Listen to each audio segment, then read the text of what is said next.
331계단. 작은 것이 큰 것을 표현한다. 주위 자연을 보라. 아주 작은 생물을 바라보고 그 생물이 살아가는 신비와 움직이고 반응하는 경이로움, 그 생명체가 자연 전체에 온전히 포함된 진실을 느껴보라. 가장 작은 생물이 가장 큰 진실을 표현할 수 있다. 가장 단순한 일이 우주의 힘을 표현할 수 있다. 삶을 표현하고 삶의 포함됨을 표현할 때 작은 생물이라고 해서 큰 생물보다 더 적게 표현하는가? 이 비유를 이용하여 가장 작은 활동이 가장 큰 가르침을 구현할 수 있음을 알아차리라. 가장 단순한 말과 가장 평범한 몸짓이 가장 깊은 느낌과 감정을 표현할 수 있음을 알아차리라. 가장 단순한 일이 당신 연습에 포함될 수 있고 당신 내면의 삶의 현존을 확인해 줄 수 있다는 것을 알아차리라. 당신이 삶의 주의를 기울일 때 당신은 모든 것에서 삶의 신비를 보기 시작할 것이다. 혼자만의 분리된 상상의 잠에서 지금 깨어나고 있는 당신에게 이것은 얼마나 대단한 일인가.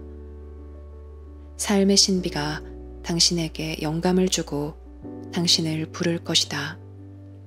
또한 지금 당신에게 더욱더 현실적이 되고 분명히 드러나고 있는 당신 삶의 신비도 확인해 줄 것이다.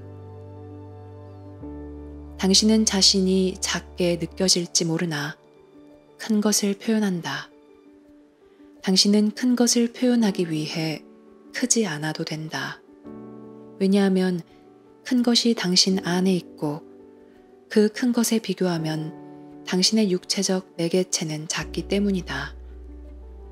당신의 현실은 당신과 함께 있는 큰 것에서 태어난다. 이 큰 것은 당신의 작은 매개체가 가진 단순성을 통해 자신을 표현하고자 한다.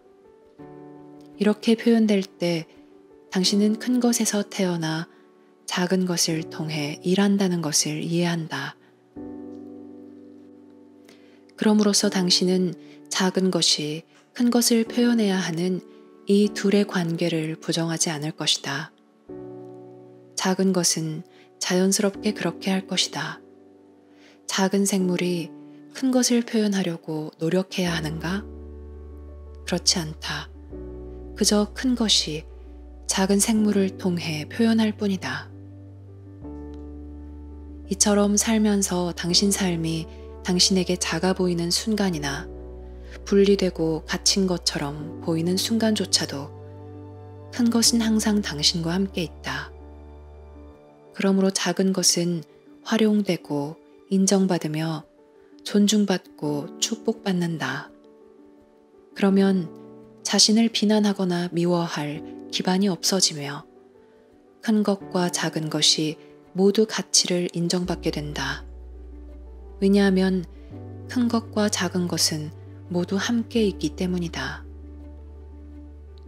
그러므로 정각마다 얼마나 작은 일이든 어떤 표현이나 몸짓이든 얼마나 사소한 의견이든 큰 것이 그 자신을 표현하도록 허용하라.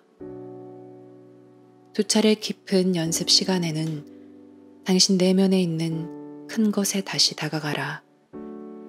당신을 정화하는 삶의 불 속에 다시 들어가라. 삶의 성소 안에 있는 성소로 들어가라.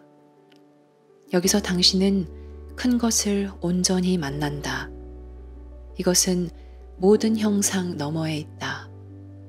여기서 모든 형상에 스며들어 그 형상의 목적, 의미, 방향을 주는 것은 그 자신을 당신이 받아들이기를 기다린다. 작은 것은 큰 것을 표현하고 큰 것은 작은 것을 축복한다. 30분 연습 2차례와 시간 연습.